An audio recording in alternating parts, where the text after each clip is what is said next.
MOUവിലെ കരാറുകൾ പാലിക്കുമെന്ന് അമേരിക്ക ഉറപ്പുവരുത്തിയാൽ മാത്രമേ തുടർ ചർച്ചകൾ ഉണ്ടാവുകയുള്ളൂ എന്നാണ് Iran parliament speaker Mohammad Bagher Ghalibaf വ്യക്തമാക്കുന്നത്. അമേരിക്കയും ഇറാനും തമ്മിൽ ഒപ്പുവെച്ച ധാരണാപത്രത്തിലെ വ്യവസ്ഥകൾ പാലിക്കുന്നുണ്ട് എന്ന ഉറപ്പ് ഇറാന് ലഭിക്കുമ്പോൾ മാത്രമേ അമേരിക്കയുമായി ഒരു തുടർ ചർച്ച സാധ്യമാവുകയുള്ളൂ എന്നാണ് ഇറാൻ വ്യക്തമാക്കുന്നത്. അമേരിക്കൻ പ്രസിഡന്റ് ഡൊണാൾഡ് ട്രംപിന്റെ പ്രതിനിധികൾ ഇപ്പോൾ ദോഹയിലുണ്ട്. MOUവിൻ്റെ മറ്റ് കാര്യങ്ങൾ ചർച്ച ചെയ്യാൻ വേണ്ടിയാണ് അവർ ദോഹയിലെത്തിയത്. ഖത്തറിൽ നടക്കുന്ന ചർച്ചയെക്കുറിച്ച് തങ്ങൾക്ക് അറിവില്ല എന്നാണ് ഇറാൻ വ്യക്തമാക്കിയത്.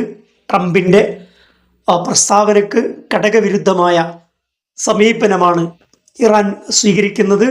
തുടർ ചർച്ചകൾ, ഡയറക്റ്റ് സംഭാഷണങ്ങൾ ഇനി നടക്കണമെങ്കിൽ കരാർ വ്യവസ്ഥകൾ പാലിക്കുന്നുണ്ടോ എന്ന ഉറപ്പ് ഇറാന് ലഭിക്കണം. അമേരിക്കയുടെ ഭാഗത്തു നിന്നുണ്ടാകുന്ന എല്ലാ നീക്കങ്ങളും ഇറാൻ നിരീക്ഷിച്ചു വരികയാണ്. പ്രധാനപ്പെട്ട ചില കാര്യങ്ങൾ ക്ലെയിം ചെയ്യുന്നുണ്ട് ഇറാൻ. ഇറാൻ്റെ മരവിപ്പിച്ച ആസ്തികൾ വിട്ടുകിട്ടുക എന്നത് ഇറാൻ്റെ ആവശ്യമാണ്.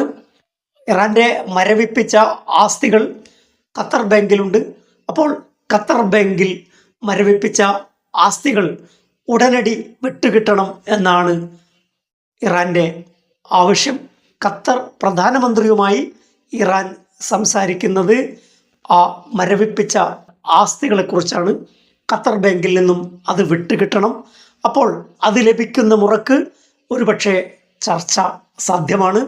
വ്യവസ്ഥകളിൽ പറഞ്ഞ ഓരോ കരാറുകളും നേടിയെടുക്കാൻ, അവയെപ്പറ്റിയുള്ള തുടർ ചർച്ചകൾ നടത്താൻ, അതിൻ്റെ സാധ്യതകൾ ഒക്കെ വിശദമായി പരിശോധിക്കുകയാണ്. മരവിപ്പിച്ച ആസ്തികൾ തിരിച്ചു നൽകുക എന്നത് കരാർ വ്യവസ്ഥയാണ്.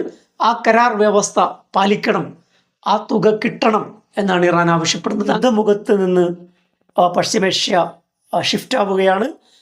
യുദ്ധം കൂടുതൽ വികസിപ്പിച്ച് മുമ്പോട്ട് പോകണ്ട എന്ന ധാരണയിലും തീരുമാനത്തിലുമാണ് ഇറാനും അമേരിക്കയും ഉള്ളത്.